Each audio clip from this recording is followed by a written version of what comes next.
105 Raw FM, Your Lifestyle, masih dari kawasan Jalan Jenderal Sudirman nomor 219, Kota Padang Sidimpuan. Ya rekan Raw, masih bersama dengan Ici di malam hari ini di edisi Rabu 12 April 2023. Dan saat ini kita sudah bersama dengan dosen-dosen muda cantik. Ada dua nih yang memakai kerudung merah marun nih ya, dengan Ibu Gustina Damanik dan Nindi Aliska Nasution. Baik, ini kita berada di program talk show bersama Uwin Syahada Padang Sidimpuan ya. Dan tema kita pada malam hari ini yakni nafkah dan ketimpangan gender. Mari kita sapa dulu dosen-dosen cantik yang di depan Ici ini ya. Halo, selamat malam. Selamat malam, Ici. Iya, apa kabarnya nih Ibu Gustina Damanik dan Nindi Aliska Nasution? Agustina ya? Iya, iya di Gustina. Oh, Agustina ya? Iya, Agustina. Alhamdulillah sehat. Alhamdulillah sehat. Alhamdulillah sehat ya. Nah, apa sih tema kita pada malam hari ini kalau Ici boleh tahu? Tema malam ini ialah nafkah dan ketimpangan gender dilihat dari analisis kompilasi hukum Islam. Iya, temanya sepertinya menarik ya. Apalagi di zaman sekarang ini, di zaman milenial yang kadang-kadang tuh kita ngerasa sudah mulai di fase yang kayaknya perempuan dan laki-laki tuh sama ya. Iya, betul. bener banget. Dan ini tuh Ici mau nanya nih, apa sih latar belakang dari Kak Agustina dan Kak Nindi untuk mengangkat tema kita malam hari ini tentang nafkah dan ketimpangan gender? Bisa saya jelasin, yang pertama itu karena banyaknya terjadi problematika dalam kehidupan berumah tangga. Misalnya kita melihat bahwasanya pola kerja laki-laki dan perempuan itu di mana selalu dikaitkan dengan laki-laki selalu di dalam sektor publik, sedangkan perempuan itu berada dalam sektor privat. Jadi kalau di era modern sekarang ini bahwasanya perempuan itu tidak hanya harus mengurus rumah tangga tetapi juga bisa berkarir di luar dari rumah tangga. Nah, kalau dilihat dari kompilasi hukum Islam itu sendiri bahwasanya nafkah ini memandang bahwasanya harus diwajibkan oleh suami.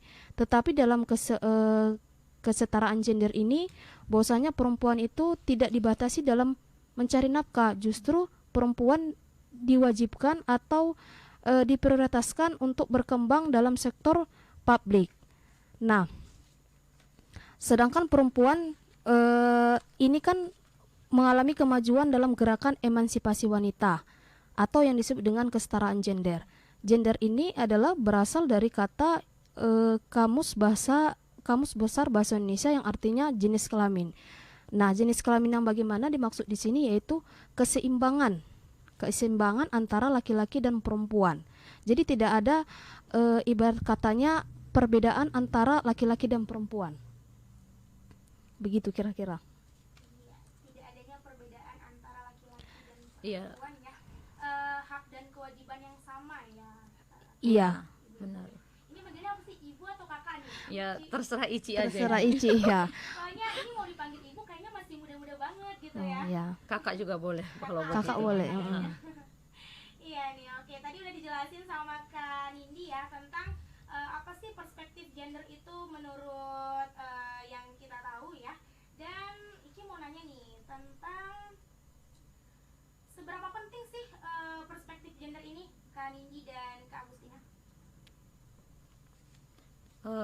Mengapa seberapa penting ya? Sebenarnya Penting. wah, ini sangat penting sekali sebenarnya karena kesetaraan gender ini berkaitan dengan hak dan kewajiban yang didapatkan setiap seseorang begitu. Kita bisa berkaca sebelumnya ya, karena ini kan sesuai dengan kompilasi hukum syariah gitu, hukum Islam. Jadi sebenarnya ada banyak kejadian-kejadian kenapa akhirnya ini diungkap begitu, gender ini diungkap seperti itu ya. Pertama itu dulu sebelum Islam datang, kita cerita sejarah ya begitu, kita benar. Bisa cerita sedikit sejarah lah bagaimana gender ini sebelum Islam datang seperti itu ya. Dulu sebelum Islam datang bagi perempuan itu tidak ada yang namanya harta warisan begitu, semuanya itu kepada anak laki-laki. Kemudian sebelum Islam datang juga perempuan itu dilarang untuk keluar rumah, perempuan itu harus di rumah gitu. Kemudian perempuan itu dianggap apa ya, apalagi kalau dia menstruasi, padahal kan kodratnya wanita itu dianggap sebuah yang petaka begitu. Tapi ketika Islam datang itu dimuliakan, itu tidak boleh. Dan ketika waktu Islam belum datang, perempuan itu tidak boleh ikut berperang ya. Tapi setelah Islam datang, wanita itu boleh berperang. Kita lihat seperti dalam Al-Quran itu surat Saba ya, atau Ratu Balkis terkenal. Di situ dia kan membangun istana yang sangat indah dan megah. Itu artinya apa? Perempuan bisa menjadi seorang pemimpin, perempuan itu bisa maju ke depan setelah Islam datang. Jadi sebenarnya banyak kejadian-kejadian yang dulunya nggak boleh, akhirnya ketika Islam datang itu menjadi boleh begitu. Iya, bahkan pada zaman dulu juga pada saat Indonesia dijajah itu wanita tidak boleh sekolah ya Kak? Iya. Tidak boleh sekolah begitu. Itulah sesuai dengan perkembangan zaman, akhirnya dengan kedatangan Islam, jadi Islam ini sangat menceritakan dengan secara detail bagaimana perempuan itu dimuliakan seperti itu. Kita tahu siapa yang harus kita taati, ibumu. Siapa lagi ibumu, itu ada sampai 3 kali disebutkan ibumu, baru ayahmu begitu. Itulah salah satu, berarti wanita itu sangat spesial begitu, diagungkan, dimuliakan, bukan disepelekan begitu. Bukan hanya itu ya, di dalam negara kita hukum juga nggak ada pembedaan antara laki-laki dan perempuan. Misalnya setiap warga negara berhak mendapatkan kedudukan atau pembelaan di dalam hukum. Bahkan tidak ada kalau perempuan hukumannya lebih besar atau laki-laki lebih ringan, itu tidak ada, itu sama. Perempuan dan laki-laki itu sama. Jadi gender ini di sini sama ya, tapi bukan berarti segala sesuatunya itu harus perempuan, bukan yang dianggap apa ya, kalau gender ini bukan harus melebihi kodratnya begitu. Maksudnya gini ya, ketika sesuatu hal yang itu sudah menjadi dasar atau menjadi suatu yang tidak butuh penjelasan lagi, itu tidak akan kita langgar begitu. Tapi kalau butuh penafsiran itu masih diperdebatkan. Misalnya begini ya, imam dalam sholat itu harus laki-laki, itu mutlak, itu nggak perlu diperdebatkan begitu. Atau pemimpin dalam rumah tangga itu adalah laki-laki gitu, itu jadi nggak perlu diperdebatkan lagi. Tapi ada hal-hal yang memang perlu ditafsirkan lagi, perlu dianalisis lagi. Boleh enggak, misalnya boleh enggak sih sebenarnya perempuan bekerja, boleh enggak sih sebenarnya perempuan memiliki pendidikan, seperti itu. Tentunya boleh, asal tidak membuat dia menjadi lupa akan kodratnya sebagai seorang wanita. Iya benar, apalagi ketika dia diberikan kebebasan atau diberikan kepercayaan, itu lebih meningkatkan ketakwaan dia terhadap Tuhan yang Maha Esa gitu. Jadi ketika dia diberikan kebebasan, bukan dia malah merendahkan, tapi dia tahu dia sebenarnya apa sih. Dia sudah diizinkan untuk keluar rumah misalnya ya, dia harus tetap, misalnya ini seorang istri nih, istri yang bekerja gitu ya, istri yang bekerja, gimana sih Islam memandang istri yang bekerja begitu kan banyak yang memperdebatkan, nggak boleh perempuan itu harus di rumah gitu, perempuan itu harus ngurus anak. Padahal enggak ya, dalam surat Luqman itu mengurus anaknya sendiri tanpa ibu, berhasil gitu. Jadi bukan ngurus anak itu bukan hanya tugas perempuan, tapi tugas bersama. Makanya di dalam rumah tangga itu harus ada saling. Kalau nggak ada saling maka akan timpang begitu ya. Mungkin itu. Iya benar ya. Apalagi zaman sekarang banyak juga orang yang berpikiran kalau istrinya udah di rumah aja gitu ya. Jadi kadang kan kita sebagai seorang wanita juga harus butuh berbaur sama masyarakat. Tapi kadang sebagian laki-laki, nggak semua juga sih ya Kak, sebagian laki-laki ini tuh banyak yang menuntut istrinya harus di rumah. Padahal zaman sekarang ya kita tuh harus saling ya, harus adanya saling, nggak melulu tentang laki-laki yang harus bekerja seperti itu ya. Baik, kalau bisa dijelasin nih dari Kak Agustina dan Kak Nindi, apa saja sih contoh kesetaraan gender apalagi di zaman sekarang ini nih Kak? Baik, salah satu contoh kesetaraan gender ini salah satunya misalnya dalam pemberian ini ya, upah dalam rumah tangga. Mm-mm. Kalau kita ketahui kan bahwasanya laki-laki itu selalu dominan memberikan nafkah kepada istri Iya. gitu. Tetapi dengan zamannya kemunculan keadilan gender ini memberikan peluang kepada perempuan untuk melebarkan sayapnya demi kemajuan bangsa. Salah satunya kan kita lihat sekarang bahwasanya banyak perempuan yang menjadi pemimpin Iya, gitu. Misalnya menjadi wakil rakyat di parlemen. Hal ini karena di mata manusia itu sama, baik itu laki-laki maupun perempuan itu memiliki peran yang sama, yang harus Iya, benar. dilayak disetarakan gitu. Kesalingan antara laki-laki dan perempuan. Nah, dari sinilah bentuk superioritas kaum Adam itu terbungkus dalam kerangka apologis agama. Nah, banyak kita lihat sekarang ini masyarakat itu sebenarnya belum memahami apa itu yang dikatakan dengan gender. Nah, karena kenapa? Karena kalau dilihat dewasa ini dalam keadaan seperti ini, Mm-mm. masyarakat itu sangat sensitif ya. Ada beberapa masyarakat yang sensitif dengan kalimat gender karena menurut mereka salah satunya misalnya nih, ada yang berumah tangga. Ketika seorang istri itu melakukan pekerjaan rumah di rumah Iya, itu, benar. maka pikiran masyarakat itu pasti misalnya maaf katanya suami takut istri. Iya. Padahal kan kita tidak memandang itu gitu Iya, kok. Gitu loh. Kita memandang bahwasanya ada kesalingan. Itulah adanya perspektif gender, kesalingan, saling membantu. Bukan berarti derajat laki-laki itu di bawah dari derajat perempuan. Tapi kalau kita pahami gender itu adalah yaitu tadi seimbang, setara.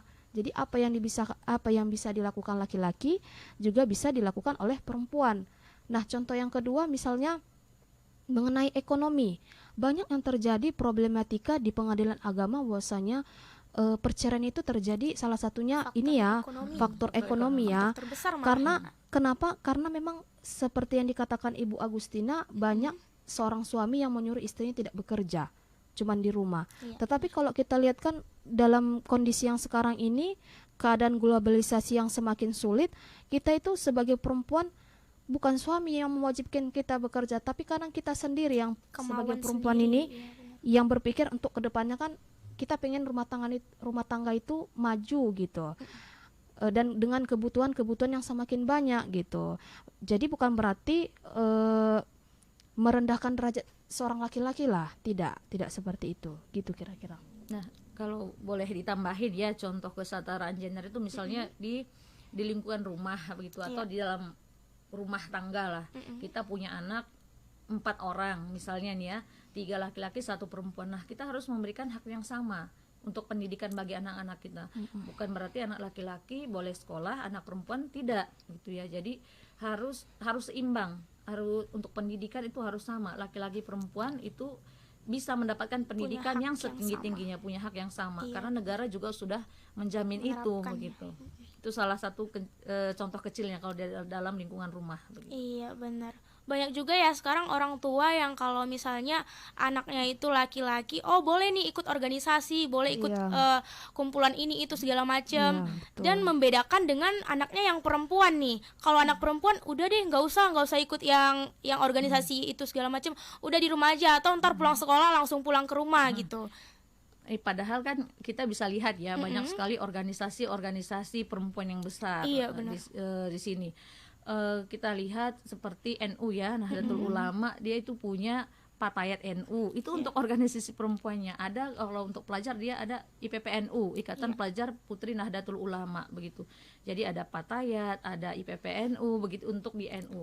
Belum lagi di Muhammadiyah itu ada Aisyah, itu Iya. kumpulan untuk ibu-ibu begitu. Jadi banyak sebenarnya organisasi perempuan. Nah, kita juga punya pejuang yang perempuan ya, Cut Mutia itu seorang perempuan ya dari Aceh yang terkenal. Berarti kan perempuan punya power, punya kekuatan. Bahkan kalau kita melirik ke belakang sejarah ya, orang yang pertama kali membela Islam, tidak mau dia mati-matian membela Islam itu adalah perempuan. Kalau kita pernah dengar Sumayyah, nah Sumayyah ada lagunya ya, Sering Dia diputar itu Sumayyah itu dia pejuang perempuan yang memang dia rela mati demi Islam. Dia kan budaknya Abu Jahal ya, dia budaknya Abu Jahal, kemudian dia masuk Islam, dia dipaksa kembali untuk kembali ke agamanya, ke agama nenek moyang, tapi dia nggak mau, dia dibunuh, dia siap. Nah, kemudian esok harinya suaminya Yasir, suaminya juga begitu, dipaksa untuk masuk Islam, dia tidak mau, dia rela mati demi memperjuangkan Islam gitu. Kemudian anaknya Ammar bin Yasir, kalau anaknya waktu dia pakai strategi, dia bilang ya saya mau balik ke agama yang lama, bahkan dia menghina Nabi Muhammad, menghina Rasul begitu ya. Tapi dia dalam hati dia tetap mohon ampun, saya tidak mau begitu, iman saya tetap Islam begitu. Sampai akhirnya kemudian besoknya dia berjumpa dengan Rasul dan minta maaf, dia menjelaskan kalau dia kemarin itu dipaksa untuk kembali ke agama lamanya begitu.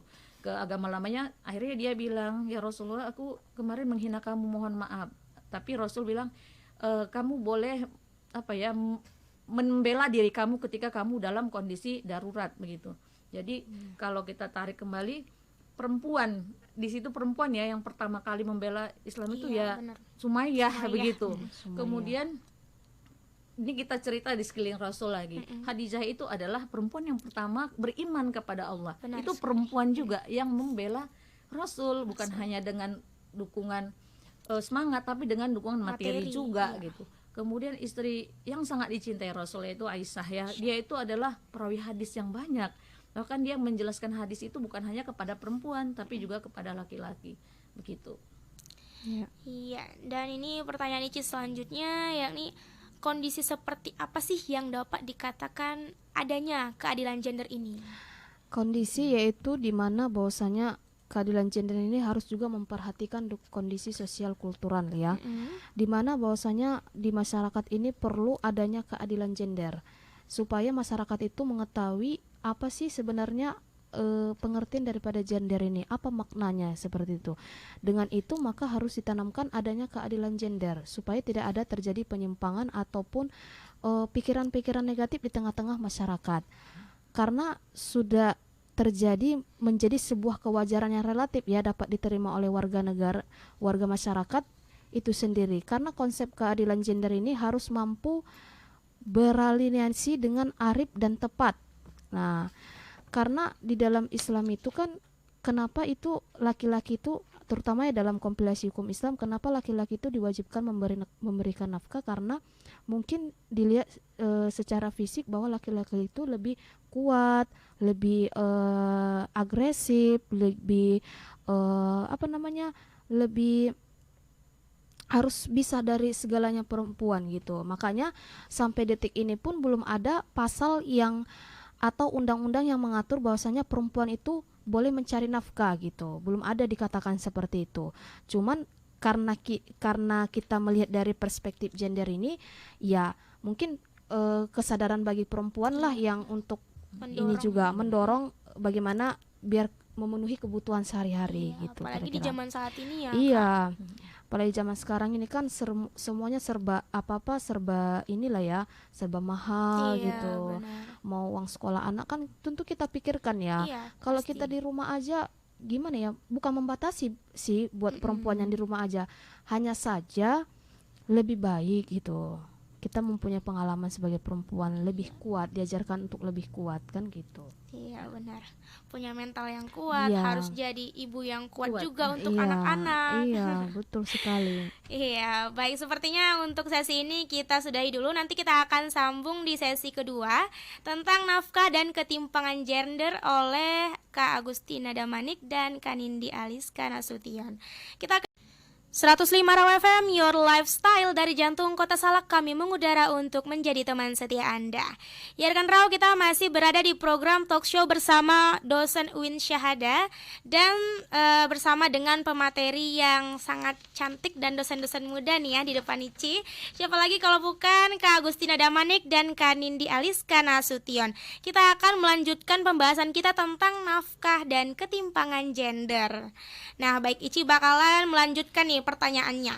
Kita bakal lanjutin pertanyaannya tentang apa ya? Kayaknya menarik sih ya. Oke, ini Ici mau nanya nih tentang siapa sih Kak yang paling terdampak nih akibat dari ketidaksetaraan gender? Baik, yang paling terdampak itu adalah perempuan karena kenapa dikatakan perempuan, kaum wanita, karena di situ terjadinya pembatasan perkembangan diri ya. Karena apabila seorang suami itu melarang istrinya, kamu nggak usah kerja, kamu di rumah saja. Ternyata seorang istri ini ingin sekali kan kerja gitu, ingin sekali banyak pergaulan di luar gitu, kemudian banyak bergaul di tengah-tengah masyarakat. Jadi kalau dampaknya itu yaitu tadi tidak tersalurkannya atau tidak bisa menyuarakan bagaimana keahlian seorang perempuan itu. Jadi Itu. terpendam ya Kak. Iya, jadi terpendam dia kan Terpendam. banyak kan sekarang itu perempuan itu sekolahnya udah tinggi-tinggi, ternyata tugasnya hanya sebagai ibu rumah tangga, mengurus Banyak anak. keahliannya yang Kemampuan jadi yang terpendam. Iya. terpendam. Jadi nggak bisa nge-explore dirinya Iya. sendiri ya. Iya, itu sih. Iya, itu dia ya. Jadi banyak. Jadi yang paling terdampak nih sebenarnya dari ketidaksetaraan gender itu sebenarnya perempuan ya Kak. Iya, Jadi banyak yang mungkin wanita-wanita di luar sana yang merasa setelah menikah yang dilarang oleh suaminya untuk bekerja, Iya, nggak boleh betul. ikut ini itu dan segala macam. Jadi dia merasa kayak di rumah aja, dia terbatas untuk melakukan apapun seperti Iya. itu. Nah selanjutnya nih, bagaimana sih jika suami mampu dan wanita tetap ingin berkarir? Nah bagaimana tuh menurut Kakak? Jadi kesetaraan gender ini bukan berarti dibolehkan ketika suaminya uzur ya, atau tidak bisa mau nafkahin Iya. istrinya, begitu. Bukan hanya itu. Jadi ketika suami kita mampu, kaya raya, semua nafkah materi Lahir bisa batin, dikasih, iya. bukan berarti nafkah batin, kesenangan si istri itu Iya. bisa terpenuhi gitu ya. Jadi sah-sah saja, boleh saja ketika memang tetap dalam ketakwaan kepada Allah ya. Dengan dia berkarir itu dia bisa tetap menjaga marwah, menjaga Iya. diri, menjaga harkat martabat, menjaga nama baik suami, keluarga, dan lebih meningkatkan diri dia dan taat terhadap suami begitu ya. Jadi sebenarnya kan kalau jelaslah kalau suaminya memang nggak bisa bekerja atau uzur, bolehlah dia kerja kan karena suaminya tidak mampu begitu. Iya. Karena mungkin Masih ada anak-anak. sakit atau apalah suaminya, jadi sehingga dia bekerja. Jadi bukan berarti ketika suami kita mampu kita juga harus di rumah saja begitu, tidak. Karena kan bisa saja ini istri yang ya memang banyak potensi yang lebih Iya, bermanfaat ketika dia harus keluar rumah begitu, ilmunya banyak, atau sebelumnya dia memang seorang penceramah ustazah begitu ya, Masya dia Allah. memang harus turun ke lapangan, yang ketika dia turun itu lebih banyak manfaat yang dia bisa tebar begitu. Bukan Iya. kalau dia di rumah mungkin dia bisa bermanfaat, tapi dia bisa lebih bermanfaat keluar. Jadi sebenarnya bukan berarti ketika istri di rumah itu udah bisa menjaga nama baik suami, Iya. bisa menjaga harga dirinya, enggak ya, karena banyak kejahatan yang dari online juga bisa gitu kan, Iya, bisa. yang dia akhirnya enggak menjaga nama baik atau nama baik keluarga, harga dirinya nggak dijaga Iya, gitu. benar. Jadi sebenarnya ini untuk berlaku bagi perempuan-perempuan yang ada di rumah sebagai ibu rumah tangga ataupun sebagai wanita yang bekerja di luar, harus tetap tahu kodratnya seperti apa. Dia harus tetap menjaga ketika dia dikasih kepercayaan kepada pasangannya untuk bekerja di luar rumah, berarti dia tahu konsekuensinya apa. Dia harus menjaga nama baik pasangan dia begitu ya. Mungkin dia di tempat kerja ya dia harus jaga sikap. Dia nggak boleh yang terlalu mengeksplor dirinya berlebihan, yang dia kalau di rumah dia nggak dandan tapi di luar Tabarruj, dandan, nah, tabarruj iya. gitu ya. Jadi harus bisa seimbang lah, Iya benar. harus bisa seimbang antara di rumah dan di luar rumah begitu. Kemudian kan tapi ada satu ya, ketika memang suami tetap tidak izin, nah gimana kalau suami nggak izin gimana gitu ya. Kalau suami tidak izin ya kita tetap harus taat. Iya. Nggak boleh Jangan lakukan. jangan lakukan. Jadi kalau sudah nego, bang begini tidak, begini tidak, ini no ya oke. Kita harus kembali ke fitrah kita, kembali ke agama kita yang memang kita harus taat kepada suami seperti itu. Ujung-ujungnya memang harus taat ketika memang sudah jalan dulu kan. Karena sebenarnya mengeksplor diri itu bukan harus keluar rumah ya. Di rumah juga bisa, kalau dia seorang mungkin dia dulunya mengajar, dosen, apa kan dia bisa mengeksplor dirinya itu dengan menulis di rumah, atau dengan podcast sekarang, atau benar. sekarang jualan online dan hobi masak, nggak perlu dia buka di luar kan, dia bisa jualan online dan sebagainya, tapi tetap harus dia menjaga harga dirinya, martabat keluarganya, dan menambah ketakwaan dia kepada Allah Subhanahu Wa Taala. Ya, gitu. mungkin bisa jadi jadi pembicara di seminar online Oh ya, ya, Kak? bisa Kan sekarang juga. bisa. Apalagi sekarang kita kan sistemnya Zoom ya, sering Iya. Zoom juga. Kita bisa berjumpa dengan orang di mana saja Mana gitu. saja. Jadi sebenarnya ya banyak cara untuk mengeksplor diri. Tapi Iya. bukan berarti kita membatasi ketika dia mau keluar ya silahkan. Kalau dia memang di rumah ya silahkan gitu. Semua bisa mengeksplorkan dirinya. Iya, seperti yang Kakak sampaikan tadi, kalau kita di rumah itu sudah bermanfaat mungkin hanya untuk keluarga, apa salahnya kalau kita bisa bermanfaat untuk orang Lebih banyak banyak, ya? ya, benar. Kan sebaik-baiknya orang adalah yang bermanfaat untuk orang lain. Iya benar Iya. sekali Ici. Iya, bener Ici banget udah ya. paham ya Kak. Dia juga alumni Aduh, Winsu ya. di-spill nih ya Bisa dah. jadinya. Iya. Oke deh, pertanyaan Ici selanjutnya ini kayaknya ini menarik juga nih ya. Kayaknya Kak Nindi nih tertarik nih untuk menjawab pertanyaan Ici yang satu ini. Apa tuh? Pertanyaan itu bagaimana tentang wanita yang terobsesi nih? Apalagi zaman sekarang kan banyak nih wanita yang terobsesi untuk jadi wanita karir. Kayaknya pengen deh nanti one day aku pengen jadi wanita karir nih, biar begini dan segala macam. Mungkin dia punya mimpi-mimpi A, B, C dan segala macamnya ya.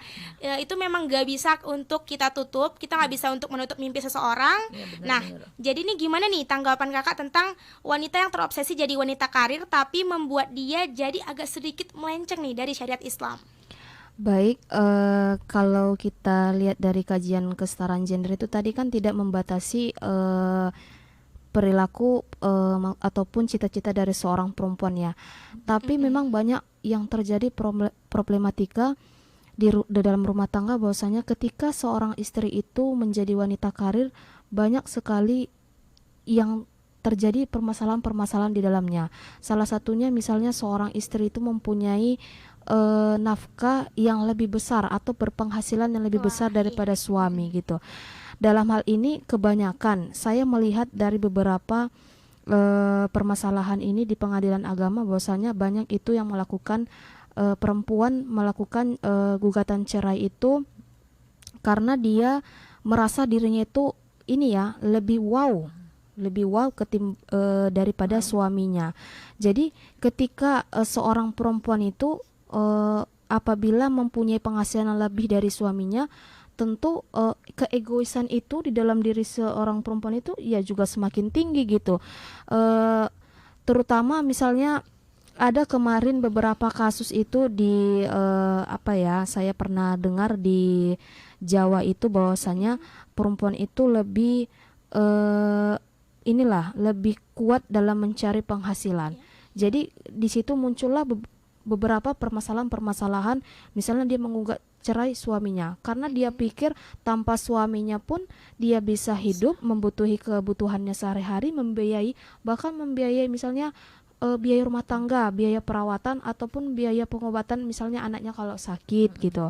Jadi dia di sisi lain dia tidak membutuhkan seorang suami gitu. Banyak terjadi seperti itu. Misalnya nanti dalam rumah tangga seorang istri misalnya sama-sama pulang kerja. Ketika seorang suami misalnya menyuruh Dek, tolonglah buatkan saya itu kopi. Nanti seorang istri menjawab, saya udah capek kerja gitu. Nah, seperti itu kan tidak boleh gitu. Nah, hal-hal yang seperti itu kan sangat mengecewakan bagi laki-laki. Bagaimanapun laki-laki itu tetap mempunyai harkat dan martabat lebih tinggi daripada perempuan gitu. Jadi tidak boleh kita sebagai perempuan sebesar apapun penghasilan kita tetap harus kita maknai bahwa suami kita itu adalah pemimpin kita gitu. Tetap dia kodratnya kita, derajat dia lebih tinggi daripada kita. Walaupun penghasilan kita lebih besar dari dia, tetap harus kita hormatilah gitu. Dan laki-laki itu harus memuliakan seorang Wanita. perempuan gitu. Karena itulah tadi perlunya adanya keadilan gender. Keadilan gender ini balik lagi ya. Keadilan gender. Atau adanya saling ya dalam rumah tangga. Iya, juga. keseimbangan saling. gitu. Jangan misalnya kita itu satu kaki kanan ini ya Berdiri Bu, sendiri berdiri gitu. sendiri Iya. tanpa ada kakinya Timpang kaki kiri namanya. ya jadi kan timpang kalau tidak ada kaki kiri. Tapi kalau kita misalnya berdiri dengan kaki yang kuat, kaki yang sehat sempurna, insya Allah rumah tangga itu pun ibaratnya seperti itulah ya kan Bu Agustina. Iya, Ya. benar. Jadi dia nggak masalah ya ketika perempuan mau berkarir di luar Iya. dan diizinkan suami, silahkan begitu. Iya. Tapi kalau memang tidak izinkan ya memang harus taat. Jadi sebenarnya ini terjadi perbedaan pendapat ya gitu ketika dikasih. Kenapa sih harus kesetaraan gender? Takutnya ketika dikasih kepercayaan akhirnya perempuan lupa kodrat dia sebagai istri. Iya, Nah, karena kan sebenarnya yang membedakan kita kodrat perempuan itu apa? Mengandung, Iya, melahirkan, menyusui, menyusui. begitu ya. Dan dia jihadnya sebenarnya di rumah. Jihad yang besar itu adalah di rumah. Cuman dia kan dikasih kesempatan, dikasih kepercayaan kepada pasangannya, ya silahkan dipergunakan sebaik-baiknya. Yang salah itu ketika dia tidak tidak amanah, tidak ya. memanfaatkan atau tidak amanah dalam kesempatan itu, ya dia kan harus terima konsekuensi sebenarnya, capek itu. Tapi ketika laki-laki juga ada saling tadi, dia juga saling mengerti, oh ya pasangan saya kerja, kalau dia nggak kerja gimana kami ya gitu. Iya, benar. Kita kan sementara saya sendiri kurang ataupun cukup, tapi cukupnya ya untuk ini, untuk yang lain enggak. Karena kan di dalam rumah tangga kita punya mimpi, punya keinginan begitu ya. Kita setelah punya rumah maunya punya mobil, rumah maunya ada isinya, maunya ada ininya, maunya ada kolam renangnya, itu tambah-tambah terus keinginan. Dan Selagi itu memang masih di dunia di juga dunia. ya. Dan itu memang sudah memang sudah manusiawi begitu. Jadi benar. ketika kita mau mencapai itu semua ya memang kalau Kerjasama. Iya. harus saling. Jadi ketika tahu istrinya capek kerja ya udahlah gitu. Pengertian. Padahal akan hilang sebenarnya capek perempuan ketika udah dielus aja kepalanya hilang. Benar. Perempuan yang rasanya kuat, garang begitu ya, di kampus dia bisa marah, garang, Tiba-tiba capek, di rumah dielus dikit sebenarnya kepalanya disayang udah ini ya, Iya. sebenarnya udah hilang. Jadi sebenarnya bagaimana kita saling, suami juga ngerti bagaimana memuliakan itu, insya Allah hilang ya bisa lah begitu ya. Mungkin ini calon ibu juga harus tahu. Oh iya. Ya kan, jadi Ici juga ya kan Bu, calon-calon juga. Insya Allah. Insya Allah. Jadi capeknya kita di luar itu ketika kita diperlakukan baik sampai di rumah, insya Allah itu jangan sampai rumah Dek tolong ini enggak itu emosi ya, tapi dia cukup diam, dia bilang capek ya, udah ketika ada tanya capek ya, itu rumah akan bersih insya Allah. Masya Allah. Insya Allah ya mungkin ya, Iya, karena iya. rata-rata perempuan tuh butuh kasih Kasih sayang, sayang diperhati, gitu. memang hatinya Kan- lembut ya, bukan Iya. jangan dikerasin, kan dia juga dari tulang Tulang rusuk yang bengkok, bengkok gitu. benar. Jadi bagaimana kita memperlakukannya dengan baik, dengan kata-kata Lemah saja, lembut. lemah lembut begitu. Baik ya. Tadi juga Ici tertarik dengan independent woman. Tadi udah Kak Nindi sampaikan ya. Ada wanita yang ketika dia sudah merasa dirinya mandiri, Iya. dia sudah tidak ingin lagi menikah, bahkan dia merasa tidak butuh laki-laki. Bahkan Icis Bohong sebenarnya itu, Ci, bohong. bahkan ketika perempuan itu misalnya lebih banyak penghasilannya daripada suaminya, Mm-mm. di situ terjadi banyak yang nanti misalnya godaan seperti seorang Iya. istri terjadi ya maaf cakapnya inilah ya perselingkuhan. Perselingkuhan, Kan itu yang iya. menyebabkan kenapa perempuan itu ketika dia naik daun gitu kan, banyak penghasilannya, banyak kira-kira dia itu bisa hidup sendiri tanpa suaminya, dan disitulah muncul keretakan rumah tangga yang salah satunya terjadinya perselingkuhan gitu. Iya. Makanya untuk kita menghindari hal-hal seperti itu, Mm-mm. terus dibangun ya, ada bangun komunikasi. Jadi komunikasi antara suami dan istri itu memang Iya, betul. harus terus dibangun.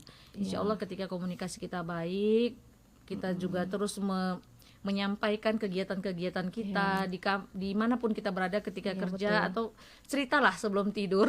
Insya Allah ini ya, jadi perlunya keimanan untuk itu, harus ada benteng keimanannya tadi, biar nggak terjadi merasa saya tanpa dia juga saya bisa hidup, saya bisa menafkahi anak-anak saya, oke untuk nafkah, tapi ada hal yang memang kita butuh pasangan begitu. Iya, betul. Mungkin kita 1-2 bulan 3 bulan oke sama teman-teman Bisa. main, tapi ada suatu sisi kita memang kita butuh kasih sayang dari pasangan atau lawan Iya. jenis kita seperti itu. Makanya butuh harus ada saling komunikasi dan dibangun keimanan agar tidak terjadi seperti itu, bukan gender yang kebablasan istilahnya, Iya. tapi Betul. tetap pada koridornya begitu. Tahu dia sudah dikasih izin, tahu Dikasih dia harus kepercayaan amanah ya, Bu, gitu. ya. Dikasih Kepercayaan dia harus juga ya. amanah. Sebulan 2 bulan kayaknya dia ngerasa bisa, terus bulan-bulan berikutnya I need someone to talk, Iya, I need iya. someone to hear me. Iya, Iya ya. Dan ada juga nih, Ici pernah dengar pepatah. Kayaknya kalau wanita bisa mandiri, dia bahkan nggak butuh dengan satu laki-laki ya. Tapi ada juga yang bilang kalau laki-laki mandiri, dia tidak cukup dengan satu wanita. Iya memang. tidak cukup ya, itu memang penyakit ya. Penyakit. Penyakit. Kalau ada yang bilang kalau perempuannya sudah mandiri dia nggak butuh laki-laki. Iya. Tapi kalau laki-laki mandiri dia butuh wanita kan gitu Iya, ya, benar-benar. banyaknya.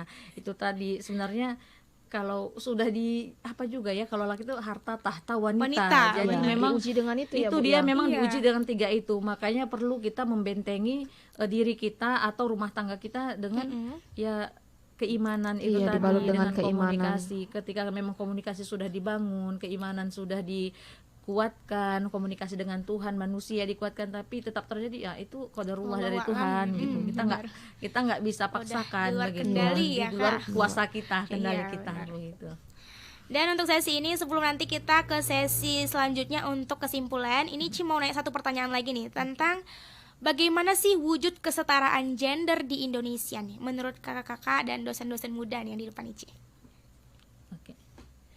Oke, jadi bagaimana wujud kesetaraan gender di Iya. Indonesia? Jadi sebenarnya setidaknya ada 6 bentuk kesetaraan gender bagi perempuan ya. Yang pertama itu adalah memiliki memiliki posisi yang sama di masyarakat begitu. Jadi misalnya apa? Pemilihan kepala desa begitu ya. Iya. Bukan berarti harus laki-laki aja yang boleh Iya, ikut pemilihan, tapi ketika perempuan punya kemampuan, punya masa, punya kecakapan untuk ikut, silahkan. Jadi sama posisinya di masyarakat begitu. Kemudian mendapatkan pendidikan yang sama sama dengan laki-laki. Bukan berarti ketika dia perempuan dia udah sekolahnya dia di sini aja dekat Iya. dekat rumah. Tapi kalau laki boleh merantau Iya, begitu. benar. Iya. Jadi boleh di mana, jadi hal itu boleh ya, jangan dia di diskriminasi untuk itu. Padahal kan banyak perempuan yang cerdas ya. Iya, Kita juga tadi sudah sedikit mengulas sejarah bagaimana perempuan-perempuan yang berhasil. Kita juga banyak kok sekarang yang bupatinya, menterinya perempuan ya. Menteri kita beberapa perempuan, kemudian kepala desa juga ada perempuan, kepala daerah juga perempuan. Kemudian tidak diperlakukan kasar begitu. Karena dia perempuan nggak boleh, padahal karena pada kodratnya perempuan ini adalah lembut, segarang apapun dia itu pada hakikatnya adalah perempuan yang sangat lembut begitu. Hanya mungkin kondisi atau waktu atau keadaan yang membuat dia jadi kasar sebenarnya ya. Iya. Kemudian yang selanjutnya adalah tidak boleh ada kesenjangan di dunia kerja. Karena dia perempuan, dia tidak boleh mendapatkan posisi strategis atau pimpinan dalam perusahaan. Jadi dia ketika perempuan ini mampu, cakap, bisa, ya silahkan, tidak ada diskriminasi di situ. Selanjutnya itu adalah mendapat ruang di politik ya. Tapi alhamdulillah di Indonesia kita sudah mendapatkan ruang ya sebenarnya di partai politik dimanapun. Apalagi ini kita menjelang pilkada ya, menjelang pilkada. Jadi 30% dari calon atau kandidat yang akan dipilih itu harus perempuan begitu. Jadi misalnya partai A, partai itu ada 10 kandidat yang akan menjadi calon anggota legislatif. Maka 30%-nya itu harus perempuan. Jadi perempuan juga harus bisa mendapatkan hak politiknya, ruang politiknya. Kemudian yang terakhir itu memiliki hak kepemilikan yang sama. Nggak boleh didiskriminasi. Kamu tidak bisa, kamu tidak mampu, enggak. Jadi harus sama, Seimbang seimbang itu ya. begitu. Kesalingan gitu. Iya, baiklah. Sepertinya ini karena kita sudah memasuki formasi pukul 21 di menit ke-51. Kita masih punya 9 menit lagi waktu dan sepertinya ini kita mau langsung aja ini ya, kakak-kakak cantik ini yang di depan Ici. Langsung aja nih, ini Ici kasih kesempatan untuk memberikan kesimpulan dan pesan-pesannya di akhir segmen kita ini. Baik, untuk kesimpulan pada malam hari ini mungkin dari saya bahwasanya sebagai seorang suami juga tidak boleh membatasi seorang istri ketika istri itu ingin menyuarakan atau mensalurkan pengalaman-pengalaman keahlian dia gitu. Dimana di sini bahwasanya perspektif gender ini dikaitkan dengan konteks mubadalah, yaitu artinya kesalingan. Tidak ada pembeda antara laki-laki dan perempuan. Memang sebenarnya kalau dalam Islam ada perbedaan laki-laki dan perempuan, di mana perempuan itu dia bisa mengandung, dia bisa melahirkan. Tetapi di konteks ini, di konteks nafkah itu tidak ada batasan untuk perbedaan antara laki-laki dan perempuan. Semuanya sama, saling mencintai, saling memberi, saling menolong. Nah, nafkah ini kan diartikan sebagai saling menolong dalam kehidupan berumah tangga. Jadi tidak ada batasan ataupun tidak ada batasan dan tidak ada paksaan terhadap istri, gitu kira-kira. Mungkin tambahannya dari Bu Agustina. Oke, kesimpulan dari ini ya talkshow kita malam ini yang memang setiap Rabu malam itu diisi oleh UIN Syahada Padang Sidempuan ya, khususnya hari ini kami dari Fakultas Syariah dan Ilmu Hukum. Kebetulan kita dosen di Hukum Tata Negara, Prodi Hukum Tata Negara. Jadi ada juga membahas mata kuliah inilah di beberapa poin-poin mata kuliah begitu. Jadi gender dalam Islam itu sangat menjunjung tinggi gender sebenarnya. Terbukti dari beberapa ayat yang terus mengulang cerita tentang perempuan begitu. Di antaranya tadi siapa yang harus saya ini kan? Ibumu, ibumu, ibumu, itu juga memuliakan perempuan. Kemudian di surah Saba itu bercerita tentang sebuah negara yang baldatun thayyibatun wa rabbul ghafur ya, sebuah negara yang aman, sejahtera, damai, itu dipimpin oleh perempuan. Jadi Islam itu sangat tidak ada diskriminasi antara laki-laki dan perempuan. Sama kedudukannya, mereka sebagai khalifah di muka bumi boleh mengeksplor dirinya, boleh mengeksplor diri sebanyak-banyaknya sesuai dengan kodratnya, sesuai dengan koridornya. Seperti itu, jangan keluar dari koridor ketakwaan kepada Tuhan. Pokoknya ketika memang dia di luar itu harus lebih menambah ketakwaan dia, bukan menambah dia jadi lebih hebat. Nggak boleh begitu ya. Islam sangat memuliakan perempuan, bahkan anak perempuan itu menikah itu diantarkan sama ayahnya, sama keluarga diantarkan. Kalau laki-laki nggak diantarin, boleh diajarkan, tapi kalau perempuan sampai dia menikah itu diantarkan. Setelah dia jadi istri, dia itu dinafkahi. Jadi sangat-sangat memuliakan perempuan. Jadi jangan ada perempuan di luar sana merasa dia tidak dimuliakan. Agama itu sangat memuliakan perempuan dan menjunjung kesetaraan gender begitu. Ya. Baik rekan Rau, sepertinya kita sudah memasuki formasi pukul 21 di menit ke-55. Itu artinya kita harus pamit undur diri dari ruang dengarkan Rau. Terima kasih untuk Kak Agustina Damanik dan Kak Nindi Aliska Nasution ya, atas waktunya di malam hari ini. Dan semoga kita nanti bisa bertemu kembali ya, kakak cantik dan dosen-dosen muda. Sepertinya ini Ici jadi termotivasi deh, ingin seperti kakak-kakak berdua ini ya. Semoga kelak suatu hari nanti Ici bisa nih berada di posisi Kak Agustina Damanik dan Kak Nindi Aliska. Semoga pemaparan tadi dapat berguna untuk kita, dapat kita petik hikmahnya pada malam hari ini, tepatnya 12 April 2023. Akhir kata dari Ici, wassalamualaikum warahmatullahi wabarakatuh, and see you, bye-bye rekan Rau.